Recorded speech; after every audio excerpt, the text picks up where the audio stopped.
السلام عليكم ورحمة الله تعالى وبركاته. إذا لهنتي بأخيار تقيمة هي قدر أنت نجمع الملك استودعنا دافع ذيك جوكتان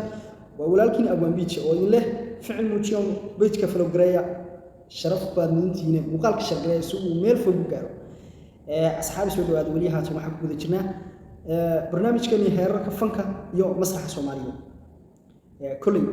واحد نوت هذا السؤال شافني لين كان بكسوي أصحابته إن بدأ كمان واكسو شيكتي فكر كود واكسو لينتين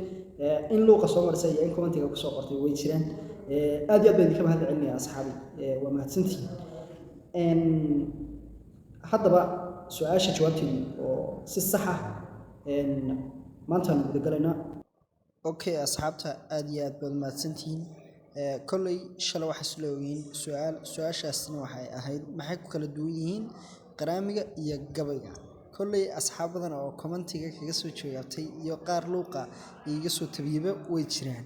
إن وأنا مهتسين بس لكن ما تعين جود قلنا شن الرماد أو جواب تصح أي كنت هاي تكوب ضحيت هاي إن كستا أو لهلي كرو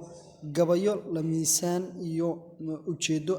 قرامجة وحو قرامج وحكو عبر خيالي يو للانتات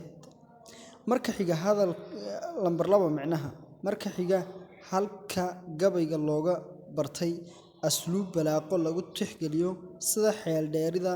sarbeebta tan duurxulka tan maldahida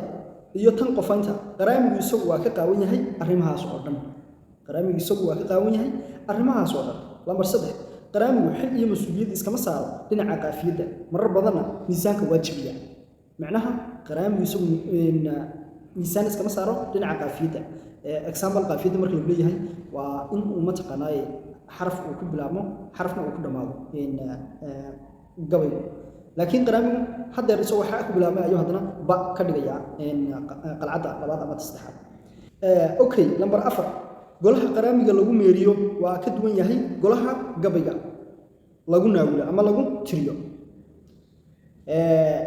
lambar 5 shacbiyada qaraamigu leeyahay waxay u badnayd dhalinyaro jiibta iyo sacab isku daraya oo mirqaansan gabaygana waxa lagu maamuusaa dhageysi wacan si loo dhuuxo murtida iyo xikmadiisa halka maxaa kaaga muuqda qaraamiga waxay u badnayd dhalinyaro jiibta iyo sacabka isku daraya oo mirqaansan gabaygana waxa lagu maamuusaa dhageysi wacan si loo dhuuxo murtida ku jirta okay asxaabta qaaliga aad iyo aad baa maasantiin insha Allah qaybtii labaad halkaas inuu joogtaa insha Allah waxaan ku kulmi doonaa qaybta saddexaad oo iyana aad iyo aad muhiim ah maanta waxaan barnaa shanta arrimood insha Allah barino fish qaybta saddexaad shanta arrimood waxa laga yaabaa inay isku bedelaan 15 arrimood aad iyo aad baa maasantiin